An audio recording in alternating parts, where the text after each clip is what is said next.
तो प्रहलाद ने भगवान को प्रकट किया खंबे से, तो यहां भगवान ने भक्त को प्रकट कर दिया पत्थर से। अहिल्या उनका नाम है। अहिल्या मां चरणों में गिर पड़ी। ऐसे रघुनाथ जी जिनके चरणों का आश्रय लेके अहिल्या की सदगति हो गई, गोस्वामी तुलसीदास जी कहते हैं, अस प्रभु दीन बंधु हरि कारण रहित दयाल, तुलसीदास सठते ही भजो छाणी कपट जंजाल। तुलसीदास जी कहते हैं, रे मन ऐसे राम का भजन क्यों नहीं करता जो राम प्राणी मात्र का कल्याण करने के लिए इस धरती पर अवतरित हुए हैं। क्यों नहीं भजन करता? देख मन, ये वह राम है जिन्होंने अकारण ही किस पर कृपा कर दी? अकारण ही किस पर कृपा कर दी? अकारण ही इन्होंने कृपा कर दी। अहिल्या पर कृपा कर दी तो हम पर भी कृपा करेंगे कभी ना कभी। इसलिए मन से कहो कि भगवान का चिंतन कर, मन से कहो भगवान का सुमिरन कर, मन से कहो भगवान का एक पल के लिए भी चिंतन ना छोड़ो। भगवान सुख दे या दुख दे, हर हाल में प्रसन्न रहो। हे राम जी, हमें तो आप फूलों में रखो या कांटों में रखो, हम दोनों में राजी हैं।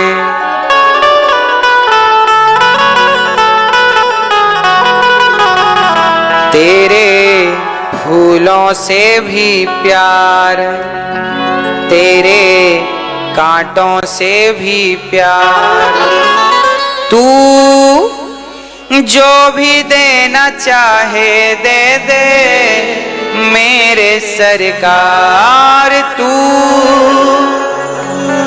जो भी देना चाहे दे दे मेरे सरकार। तेरे फूलों से भी प्यार, तेरे कांटों से भी प्यार। भक्तों, सच कहता हूं, भगवान जो आपको दे रहे हैं वो बहुत अच्छा है। यदि हंसी दें तो हंसो, आंसू दें तो आंसू ही सही, पर भगवान का धन्यवाद, भगवान का चिंतन ना छूटे, ऐसा प्रयास करना चाहिए। तेरे फूलों से भी प्यार, तेरे कांटों से भी प्यार, तेरे फूलों से भी प्यार, तेरे कांटों से भी प्यार, तू जो भी देना चाहे दे दे मेरे सरकार। तू जो भी देना चाहे दे दे मेरे सरकार। तेरे फूलों से भी प्यार, तेरे कांटों से भी प्यार, तेरे फूलों से भी प्यार, तेरे कांटों से भी प्यार, तू जो भी देना चाहे दे दे मेरे सरकार। तू जो भी देना चाहे दे दे मेरे सरकार। तेरे फूलों से भी प्यार, तेरे कांटों से भी प्यार। दोनों हाथ उठा के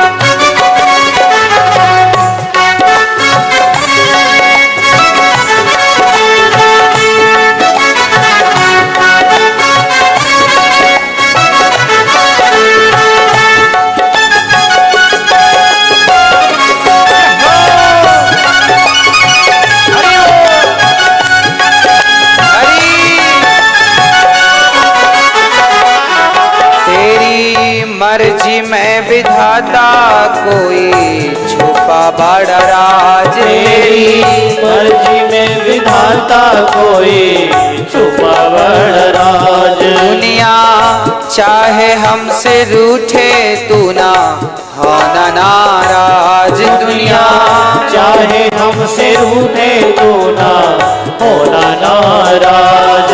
तुझे वंदन है बार बार, तुझे वंदन है बार बार। कर ले हमको तू स्वीकार। कर ले हमको तू स्वीकार। तू जो भी देना चाहे दे दे मेरे सरकार। तू जो भी देना चाहे दे दे मेरे सरकार। तेरे फूलों से भी प्यार, तेरे कांटों से भी प्यार। हरि बोल।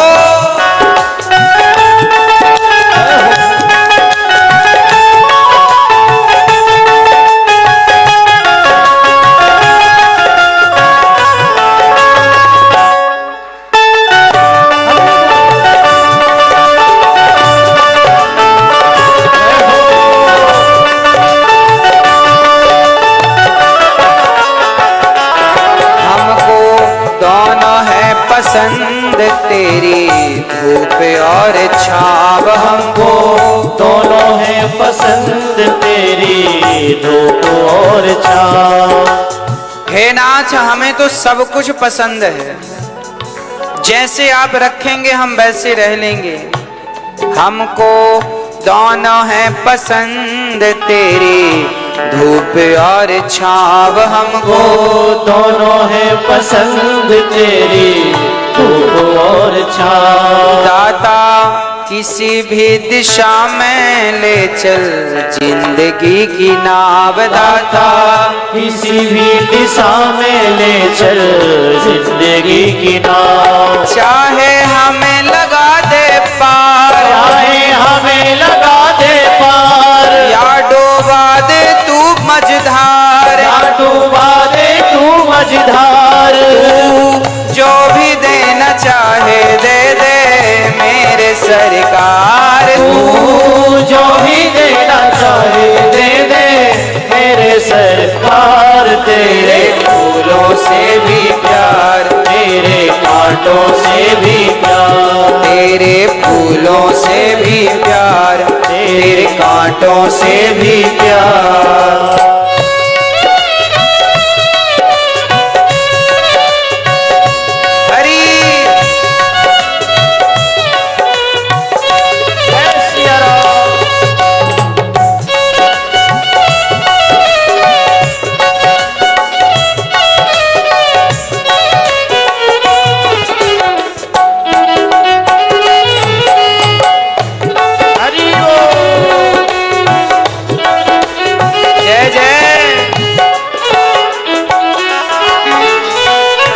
चाहे सुख दे या दुख, चाहे खुशी दे या गम। चाहे सुख दे या दुख, चाहे खुशी दे या गम। मालिक जैसे भी रखेगा वैसे रह लेंगे हम। मालिक जैसे भी रखेगा वैसे रह लेंगे हम। चाहे खुशी भरा संसार, चाहे खुशी भरा संसार। यादें आंसुओं की धार, यादें आंसुओं की धार। तू जो भी देना चाहे दे दे मेरे सरकार। तू जो भी देना चाहे दे दे मेरे सरकार। तेरे फूलों से भी प्यार, तेरे कांटों से भी प्यार। तेरे फूलों से भी प्यार, तेरे कांटों से भी प्यार। तू जो भी देना चाहे दे दे मेरे सरकार। तू जो भी देना चाहे दे दे मेरे सरकार। तेरे फूलों से भी प्यार, तेरे कांटों से भी प्यार, तेरे फूलों से भी प्यार, तेरे कांटों से भी प्यार, तेरे फूलों से भी प्यार, तेरे कांटों से भी प्यार। बोलिए भक्त वत्सल भगवान की जय। भगवान हमें जो दे हमें उसमें ही संतोष रखना चाहिए। जीवन शिकायत भरा ना हो। हम लोग क्या करते हैं, जिंदगी शिकायत भरी जीते हैं। हम देखते हैं समाज में लोगों को शिकायत ही खत्म नहीं होती। किसी को किसी से शिकायत, किसी को किसी से शिकायत, शिकायत शिकायत शिकायत, पूरी जिंदगी शिकायत रहती है। अच्छा, आप लोगों को भी शिकायत है कि नहीं किसी से? हाँ, हमें तो किसी से शिकायत नहीं है, किसी भी प्रकार की शिकायत नहीं, कोई शिकायत नहीं। बिहारी जी ने जो दिया है बहुत दिया है ना। शिकायत क्या करें? शिकायत करने लायक क्या है? एक आदमी का हाथ नहीं था, किसी ने कहा क्यों? भगवान ने तुम्हारे साथ गलत किया। उसने कहा क्या गलत किया? अरे तुम्हारा हाथ नहीं है एक। उसने कहा भगवान ने मेरे साथ बहुत अच्छा किया। क्यों? अरे कम से कम एक हाथ तो दे रखा है, जो काम तुम दो हाथ से करते हो हम एक हाथ से कर लेते हैं। वो परमात्मा ने ताकत तो दे रखी है। अच्छा, एक बात याद रखना, भगवान ने जिनको एक अंग नहीं दिया तो भगवान ने किसी दूसरे अंग को मजबूत कर दिया है। सामान्य जैसे अंधे लोग जो होते हैं ना, वो आपसे और हमसे ज्यादा बुद्धिमान होते हैं। उनकी कैचिंग पावर हमसे कई गुना ज्यादा होती है जो अंधे होते हैं। भगवान ने यदि उन्हें आंख नहीं दी है तो बुद्धि हमसे कई गुना ज्यादा दी है। हम पढ़ते हैं तो भी याद नहीं होता, जबकि अंधा व्यक्ति एक बार सुनने मात्र से वो चीजें याद कर लेता है। कितने अंधे हैं और सफल व्यक्ति बने वो, है ना। इसलिए आप भगवान से शिकायत ना करिए कि ये नहीं है, आंख नहीं है, पांव, जो है सुखी रहो। भगवान दयालु हैं, यस प्रभु दीन बंधु हरि कारण रहित दयाल, तुलसीदास सठ ताहि भज छाणी कपट जंजाल। हर बार तुलसीदास जी ने मन से कहा, मन कपट का त्याग करके भगवान का भजन कर। अब राम जी आगे चले, चले राम लक्ष्मण मुनि संगा, गए जहां जग पावन गंगा।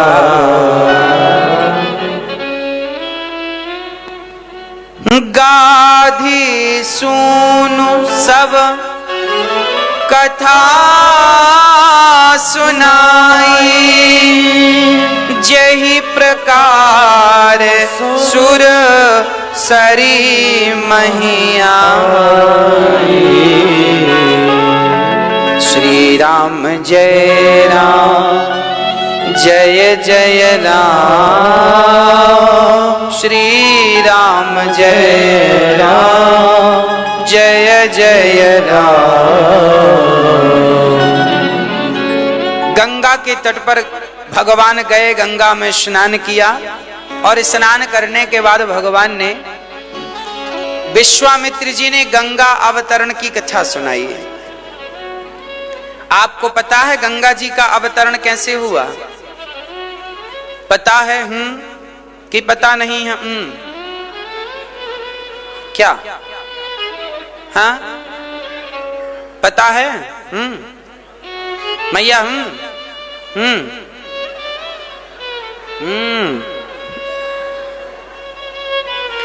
गंगा जी राजा सगर भगवान श्री राम के पिता के पिता के पिता के पिता के पिता के, इन्हीं के वंश में एक राजा हुए हैं सगर। सगर के पुत्र हुए हैं असमंजस, असमंजस के पुत्र हुए अंशुमान। सगर के 60,000 बच्चे कपिल देव जी के दृष्टि पड़ते ही जलकर समाप्त हो गए। जब कपिल देव जी के दर्शन दृष्टि पड़ते ही सगर के 60,000 बच्चे जले, तो उनका उद्धार नहीं हुआ। राख की ढेरियां गंगा सागर में पड़ी रही, हवा में उड़ती रही, उनका उद्धार नहीं हुआ।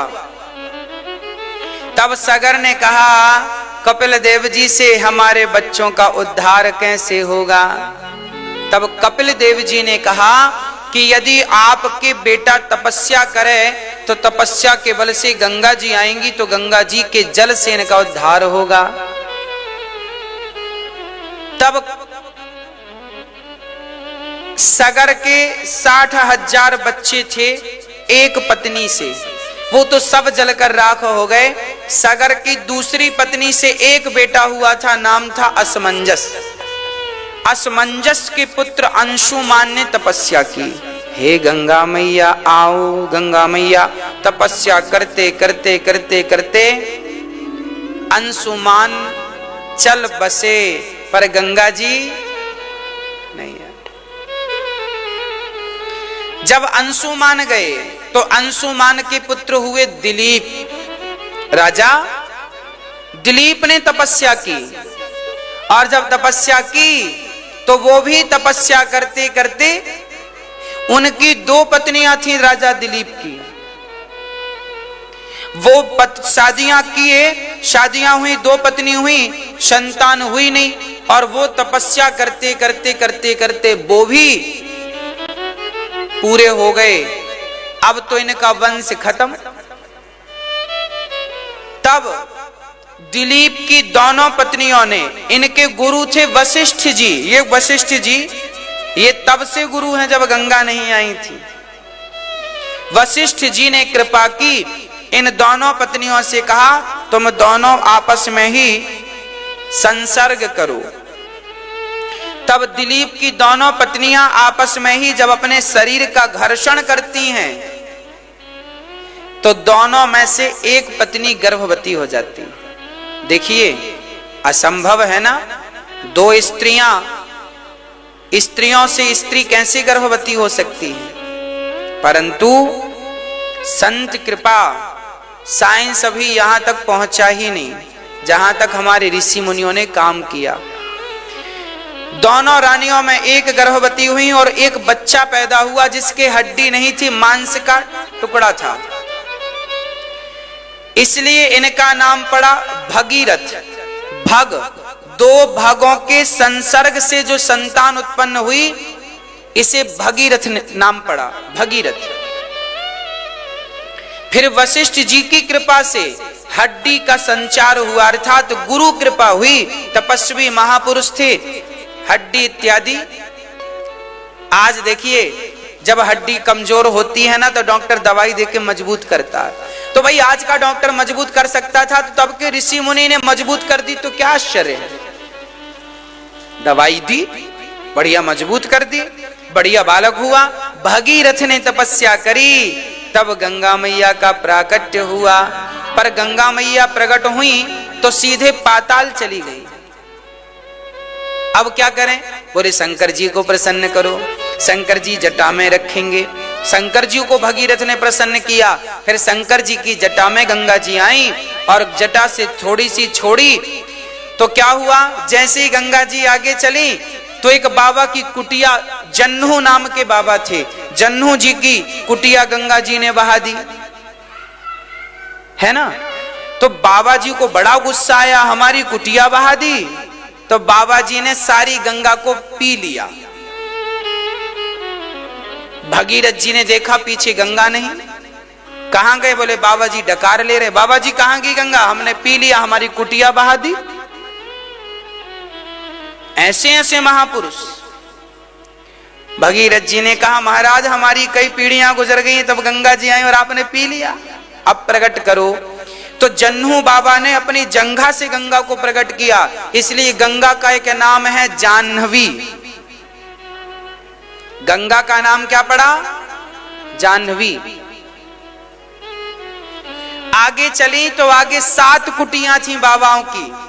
गंगा ने सोचा कि एक बाबा की कुटिया बहाए तो एक ने पी लिया, 7 की बहाएंगे, 7 पी जाएंगे। तो गंगा जी 7 की कुटिया बचा बचा के चली तो हरिद्वार के ऊपर 7 धारा हो गई। गंगा जी की कितनी धारा हो गई? 7 धारा। हरिद्वार के ऊपर ये दृश्य है। वहां 7 महात्मा रहा करते थे, 7 की कुटिया बचते बचाते गंगा जी चली, 7 धारा हो गई। आगे गंगा जी जब चली तो चलते चलते चलते चलते प्रयागराज पहुंची। प्रयागराज में एक बड़ी विडंबना मिली गंगा जी को। प्रयागराज में मैया यमुना जी थी। यमुना को देखकर गंगा जी हाथ जोड़कर खड़ी हो गई, एक कदम आगे नहीं चली, क्योंकि यमुना भगवान की महारानी पटरानी है। 8 पटरानियों में एक पत्नी है ना, और ये गंगा जी तो दासी हैं, चरणों से निकली हैं।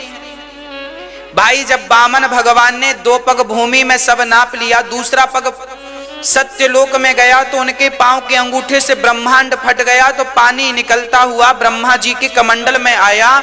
ये गंगा का जल आज भी आप बोतल में भर के रखो तो 1000 साल रखे रहो, खराब नहीं होता, क्योंकि ये पानी इस ब्रह्मांड के बाहर का पानी है। जब भगवान के चरण लगे तो ब्रह्मांड फट गया, वह पानी इस ब्रह्मांड का पानी ही नहीं है, इसलिए खराब नहीं होता। ये दूसरे ही ब्रह्मांड का पानी है, चरणों का धौमन है, ये दासी है गंगा। तो दासी है गंगा और भगवान की पत्नी है यमुना, तो पत्नी को देख करके दासी खड़ी हो गई, गंगा मैया मैं आगे नहीं जाऊंगी। फिर यमुना जी ने कहा गंगा जी से सुनो, पहले यमुना जी गंगा सागर जाती थी, वहां अलग जगह से मिलती थी। सागर के पुत्र जो मरे थे वो अलग जगह थी, आसपास ही रही। तो यमुना जी ने कहा गंगा अब मैं यहां से अपना नाम खत्म करती हूं, तुम जन कल्याण के लिए आगे जाओगी, मेरा आशीर्वाद है, तुम लोगों के पाप धुलती रहना, मैं अब यहाँ विश्राम करती हूँ। मुझे तो गोविंद चाहिए थे सो मिल गए, अब मुझे ज्यादा यात्रा करनी नहीं है, आगे की यात्रा तुम करो। तो प्रयागराज में गंगा जी को यमुना जी ने स्थान दिया, और आप जब कभी प्रयागराज जाएंगे तो देखेंगे कि यमुना जी बिल्कुल सीधी जा रही है और गंगा जी ऐसी आई हैं। अब बताओ कि जो नदी सीधी जा रही है आगे भी उसी का नाम चलना चाहिए ना। गंगा जी तो ऐसी आकर मिली है, ऐसी, फिर ऐसी मिलके ये यमुना में मिलकर के फिर आगे नाम यमुना का होना चाहिए था, पर यमुना जी ने कहा मेरा नाम नहीं, अब तुम्हारा नाम जाना जाएगा। तो वहां आप देखेंगे बिल्कुल सीधी गंगा जी ऐसी आई हैं और फिर यूं टर्न हो गई हैं इस तरफ, क्योंकि वो धार पहले यमुना की थी, यमुना की धार में गंगा जी मिल गई, और आगे फिर गंगा सागर, गंगा जी गई, यमुना जी नहीं गई। प्रयागराज में यमुना जी ने विश्राम कर लिया। तीनों नदियां वहां पर मिलती हैं, गंगा यमुना और सरस्वती गुप्त है। कैसे गुप्त है? जैसे हमारी माताएं बालों की चोटी करती हैं। अच्छा, हमारी मैया जब चोटी करती हो तो कितने लर निकालती हो? 3 को गूंथती हो यूं यूं यूं यूं, और जब गूंथने के बाद वो चोटी देखो तो कितनी लाइनें दिखती हैं? लाइनें कितनी दिखती हैं? कितनी? 2 है, 3 लाइनें है, 3, पर चोटी गूंथने के बाद दिखती कितनी है? एक गुप्त होती है कि नहीं? जैसे आपके बालों की चोटी में 3 होती हैं लरी, पर गूंथने के बाद वो 2 दिखती हैं। उसी प्रकार प्रयागराज में है तो 3, पर वो गूंथने के कारण, संगम के कारण दिखती 2 ही हैं। 2 प्रकट दिखती हैं, गंगा यमुना, एक नीचे सरस्वती समाई है। ये सरस्वती वही जो बद्रीनाथ से निकल रही है, नीचे नीचे नीचे नीचे आती आती वो यहाँ पर साइंस ने भी इस बात को प्रूव किया है कि प्रयागराज में एक तीसरी नदी भी है जो पृथ्वी की सतह के कुछ नीचे हिस्से में, पानी जब वहां खोदा जाता है तो बिल्कुल सरस्वती का जल ही निकलता है। प्रयागराज में खुदाई हुई, इस बात को लेकर वैज्ञानिकों ने रिसर्च की तो पता लगा कि वहां पर खुदाई की, जहां पर पता था कि यहां सरस्वती होना चाहिए, तो वहां का जल निकाला गया और बद्रीनाथ के सरस्वती से उस जल को मिलाया गया तो एक ही जल था। गंगा का जल अलग है, यमुना का जल अलग है और सरस्वती का जल, तीनों का रंग भी अलग है और तीनों का स्वाद भी अलग है। आप कभी बद्रीनाथ जाएं तो वहां अन्य नदियां जब गंगा में मिलती हैं ना तो वहां बिल्कुल अलग आंखों से स्पष्ट दिखता है, मैंने भी जाकर देखा है ना। वहां जो नदियां मिलती हैं गंगा में, वहां बिल्कुल एक गंगा जो है बिल्कुल सफेद दिखती है और जो दूसरी नदियां मिल रही हैं वो बिल्कुल सांवली सी दिखती हैं। हाँ जी, अलकनंदा है ना, अलकनंदा जी जो हैं बिल्कुल अलग दिखती हैं, गंगा जी अलग दिखती हैं। आप जाके देखिएगा, हमने देखा है अपने नेत्रों से, इसलिए बोल रहे हैं। तो हमारे यहाँ गंगा का जल अलग है, यमुना का जल अलग है और सबकी महिमा भी अलग अलग है। गंगा जल पावन करने वाला जल है। आज तक गंगा जल में करोड़ों लोगों ने हड्डियां डाली हैं, पर आज तक गंगा के किनारे एक भी हड्डी आपको तैरती नजर नहीं आई, क्योंकि गंगा का जल ही एक ऐसा जल है जो हड्डी को भी गलाने की ताकत रखता है। दूसरा कोई जल ऐसा नहीं है। आप तालाब में डाल दो हड्डियां, किनारे नजर आएंगी। आप और किसी नदी में डाल दो हड्डियां, परंतु अच्छा यही गुण यमुना जी में भी है। जो गुण गंगा जी में है लगभग यही गुण यमुना जी में है। यमुना जी में भी वृंदावन के लोग हड्डियां डालने कभी गंगा जी नहीं जाते, वो तो यमुना जी में डाल देते कि ये तो जाके मिला ही देंगी गंगा जी से। तो यहाँ भी हड्डियां ये यमुना जी नीचे नीचे ले जाके गंगा जी को दे देती हैं। ये लो, ये राम जी की हड्डी, ये फलाने जी की हड्डी है, श्याम करो कल्याण। इसलिए मरना भला है दूर का, जहान अपना कोय, पशु पक्षी भोजन करें, कोटि यज्ञ फल होए। भगवान के धाम में मौत हो, मृत्यु हो, इससे बढ़िया कुछ नहीं है। भगवान का नाम जपते जपते मृत्यु हो, इससे बढ़िया कुछ नहीं है। इसलिए आपसे मेरी प्रार्थना है कि भगवत चिंतन करते हुए गंगा यमुना सरस्वती इत्यादि का रोज आप सुबह जब नहाया करो ना अपने घर में, तो नहाया करो अपने घर में सामान्य पानी से, पर स्मरण गंगा का रहे, भाव रहे कि हम गंगा में हर हर गंगे हर हर गंगे हर गंगे नहाओ कहते हुए नहाओगे तो गंगा स्नान करने का फल मिल जाएगा, है ना। यमुना मैया बहुत गंदी हो गई हैं, लोगों ने नाला मिला मिला के गंदा कर दिया है साहब, है ना। नाले इतने मिलाए, यमुना मैया का कोई पानी नहीं पी सकता। यमुना मैया रो रही हैं, उनकी पुकार कोई सुनने वाला नहीं है। अब हम तो सुने पर हम करें क्या, हमारे बस का तो है नहीं। सरकार कर सकती है तो सरकार कर नहीं रही है। लाखों करोड़ रुपए खर्च करके स्वाहा, ऐसे ही है सरकार, किसको कहें। नदियां दूषित हो रही हैं, जल का संकट भारत पर मंडरा रहा है, पर अभी कोई नहीं जागा। भारत सो रहा है।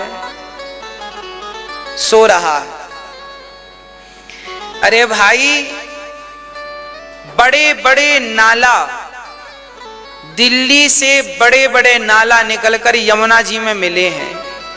अरे सरकारें क्यों नहीं पानी के लिए 50, 100, 200, 300 एकड़ का एक तालाब बनाती हैं, सारा नाला उसमें मिलाएं और पानी को फिल्टर करके साफ करके नदियों में डालें तो बढ़िया होगा। कचरा वहां रुक जाएगा, उस कचरे की खाद बना करके बेचें तो यूरिया डीएपी बंद हो, यूरिया डीएपी बंद हो तो बीमारियां कम हो। आज किसान जो अपनी फसलों पर यूरिया और डीएपी डाल रहे हैं, ये एक प्रकार का जहर ही तो है।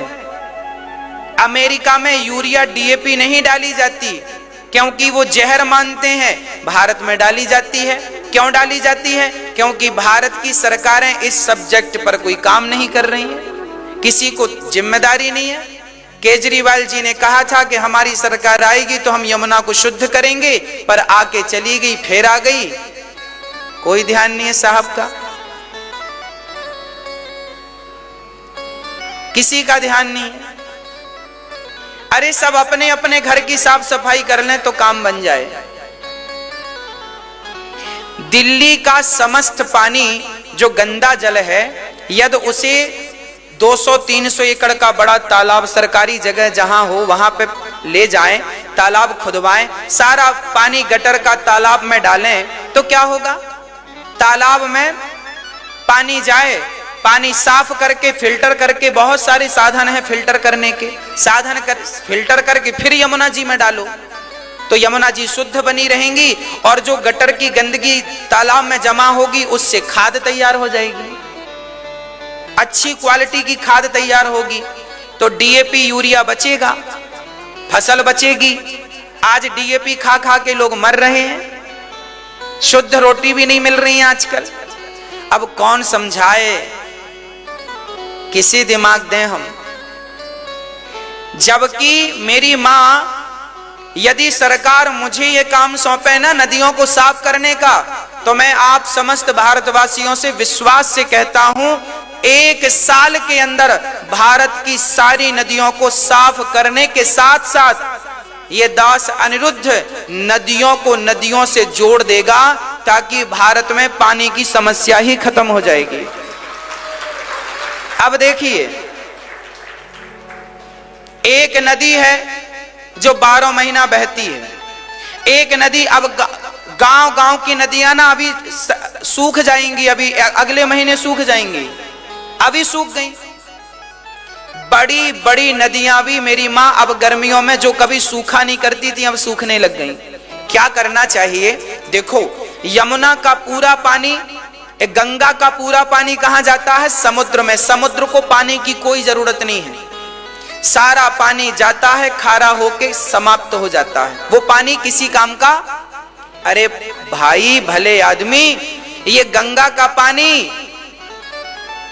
छोटी छोटी नदियां जो सूखी पड़ी हैं, इन नदियों से कनेक्टिविटी कर दो तो छोटी छोटी नदियां में पानी जाएगा। पानी जाएगा तो क्या होगा? पानी जो जमीन के भीतर चला गया है, पानी का लेवल ऊपर आएगा तो पानी की जो किल्लत भारत में होती है समाप्त हो जाएगी। और कई बार जो बाढ़ जैसी स्थितियां उत्पन्न होती हैं, वो बाढ़ जैसी स्थितियां भी कंट्रोल हो जाएंगी। भाई जब एक गंगा का पानी 20 नदियों में बट जाएगा तो बाढ़ कैसे आएगी? ये प्लानिंग क्यों नहीं कर रही है सरकार? हमारे दिमाग में तो बहुत कुछ है, हम तो बहुत कुछ करके दे दें भारत को, पर ये मेरा सब्जेक्ट नहीं है। अब इस नदियों में तो सरकार बड़े लेवल पे काम करे, अब मैं भी काम करूं बड़े लेवल पे तो फिर बहुत सारा पैसा खर्च होगा इसमें, जो इतना पैसा तो होता नहीं है। मैं तो आपके दिए हुए दान पर ही आश्रित हूं। आप जो दान करते हैं उसी से मैं अपनी माँओं की सेवा करता हूं, पिताओं की सेवा करता हूं, अन्य क्षेत्र की सेवा होती है, गायों की सेवा होती है, हॉस्पिटल का निर्माण चल रहा है, हॉस्पिटल बनेगा, निःशुल्क शिक्षा, इतना तो मेरे बस का है तो वो तो मैं कर रहा हूं, जो मेरे बस का है वो मैं कर रहा हूं। पर सरकारों को चाहिए कि बहुत जल्दी गंगा से कम 100 नदियां जोड़ें। गंगा से कितनी नदियां जोड़ें? 100 नदियां जोड़ें छोटी छोटी, तो 100 की 100 नदियों को पानी मिलेगा। और विचार करो कि 100 नदियों में जब पानी होगा तो फिर फसल कितनी होगी? करोड़ों एकड़, लाखों करोड़ों एकड़ खेत सिंचित हो जाएंगे कि नहीं? और सुनो, ये जो पानी की दिक्कतें हैं, किसान लोग जबरदस्ती बोर करते हैं, होल करते हैं और पानी निकालते हैं। अरे भाई किसान भी क्या करे, पानी तो चाहिए ना। नदियां सूख गई तो पानी तो जमीन से निकलेगा। अरे भाई इसलिए जमीन से पानी ना निकालना पड़े, नदियों को ही उपयोग में लो। सूखी पड़ी हैं, किस काम की हैं? सरकार ने नहर बनवाई है, बढ़िया प्रोजेक्ट है नहरों का, पर नदियों को नदियों से जोड़ा जाए तो ज्यादा अच्छा है। ये जो वेस्ट पानी, गर्मियों में करोड़ों लीटर पानी रोज जो गंगा का जाके समुद्र में मिलता है, इसे रोकना चाहिए। यमुना का पानी, यमुना से ही कम से कम 50, 70, 80 नदियां निकलनी चाहिए। नदियां हरी भरी होनी चाहिए। नर्मदा से बहुत सारी नदियां हरी भरी होनी चाहिए, सूख जाती हैं। जैसे फॉर एग्जाम्पल नर्मदा से क्षिप्रा को जोड़ा गया।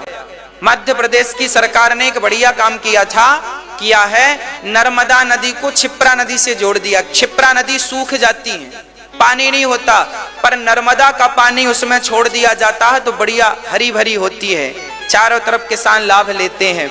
अर्थात एक नदी में पानी आने से लाखों किसानों को लाभ होता है, लाखों किसानों का काम बनता है। सरकार ये छोटे काम है, बहुत बड़े काम नहीं है। 5 साल के अंदर मैं, यदि सरकार मुझे जिम्मेदारी दे, 5 साल के अंदर मैं इन सारे सब्जेक्टों में काम करके बंद करके इससे आगे की प्लानिंग चालू कर दूंगा। ये केवल 5 साल के हैं, पर देश की आजादी 70 साल की हो गई, अभी तक इन विषयों में कोई काम नहीं हुआ, किसी का ध्यान नहीं है। नदियां गंदी हैं, नदियां गंदी, इन्हें साफ करने का काम मैं 1 साल में, सरकार मुझे टेंडर दे तो मैं 1 साल में साफ कर दूं। 1 साल लगेगा मुझे काम करने में, ओनली 1 वर्ष। 1 साल में भारत की समस्त नदियां, एक नहीं समस्त नदियों को मैं साफ करने की ताकत रखता हूं।